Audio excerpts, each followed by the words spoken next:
Kabar mengenai keputusan Arab Saudi untuk mengizinkan toko minuman beralkohol pertama kali telah menimbulkan berbagai reaksi. Informasi terkait persiapan toko tersebut terungkap pada Rabu, 24 Januari 2024, melalui dokumen yang beredar, menunjukkan kehati-hatian para pemimpin Arab Saudi dalam mengelola operasionalnya. Toko ini terletak di kawasan diplomatik ibu kota dan hanya dapat diakses oleh diplomat non-muslim. Hal ini berarti, bagi sebagian besar dari 32 juta penduduk Arab Saudi, situasinya tidak berubah saat ini. Sebagaimana dilaporkan oleh The Guardian pada Kamis 25 Januari, kuota pembelian akan diterapkan, akses ke toko akan dibatasi melalui pendaftaran aplikasi, dan pelanggan diwajibkan menyimpan ponsel mereka saat mencari bir, wine, atau minuman beralkohol lainnya. Meskipun demikian, beberapa warga Riyadh melihat perkembangan ini sebagai langkah awal menuju ketersediaan alkohol secara lebih luas, yang akan menjadi perubahan dramatis dari larangan nasional yang telah ada sejak tahun 1952.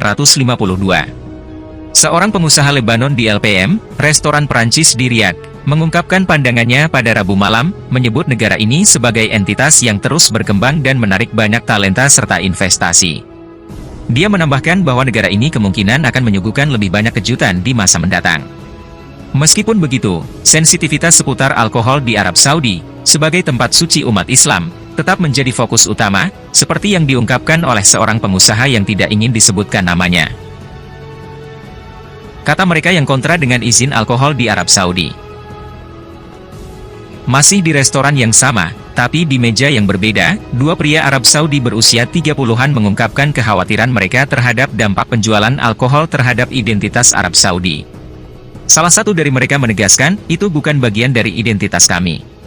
Dia menjelaskan bahwa pendiriannya bukan berarti menghakimi orang yang mengonsumsi alkohol, tetapi dia percaya bahwa keberadaan alkohol dapat mempengaruhi budaya dan komunitas mereka secara negatif. Ketika sesuatu seperti itu masuk, itu bisa berdampak pada nilai-nilai kami, tambahnya. Dia juga memberikan contoh, misalnya, jika saya memiliki adik, keberadaan minuman beralkohol di luar sana dapat meningkatkan risiko dia menjadi pecandu alkohol. Rekan pria tersebut menanggapi dengan menyatakan preferensinya agar orang-orang tetap pergi ke luar negeri untuk minum-minum, sebuah praktek yang sudah banyak dilakukan oleh banyak orang saat ini. Dia mengungkapkan kekhawatirannya, sangat menakutkan bahwa kita membiarkan hal-hal seperti ini masuk. Siapapun yang tertarik untuk mencoba alkohol, hanya perlu 1 jam dengan pesawat untuk mencapainya. Dia menekankan bahwa meskipun akses sangat mudah karena mobilitas global, dia tidak setuju dengan izin penjualan alkohol di yurisdiksi mereka. Pesan halus perubahan.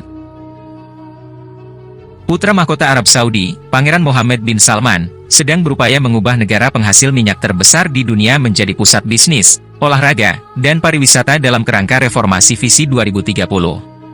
Dalam langkah ini, penguasa de facto Arab Saudi mengakui perlunya menarik lebih banyak pelaku bisnis dan wisatawan asing, dengan memperbolehkan konsumsi alkohol secara bertahap. Christine Diwan, seorang ahli dari Arab Gulf State Institute di Washington, AS, mengamati bahwa ini menandai normalisasi sikap pemerintah terhadap alkohol dalam konteks tertentu. Pemerintah, melalui Pusat Komunikasi Internasional, menyatakan bahwa kebijakan baru bertujuan untuk melawan perdagangan gelap produk dan minuman beralkohol. Langkah ini secara khusus ditujukan untuk mengatasi pasar lokal tersembunyi yang mengalami pertumbuhan pesat, di mana botol minuman beralkohol seringkali dijual dengan harga yang tinggi. Christian Ulrichsen, seorang peneliti Timur Tengah di Institut Kebijakan Publik Baker di Universitas Rice, mencatat bahwa penyampaian berita dengan cara ini mungkin dimaksudkan untuk menyampaikan pesan bahwa perubahan sedang terjadi, namun prosesnya akan dilakukan secara bertahap dan diawasi dengan ketat.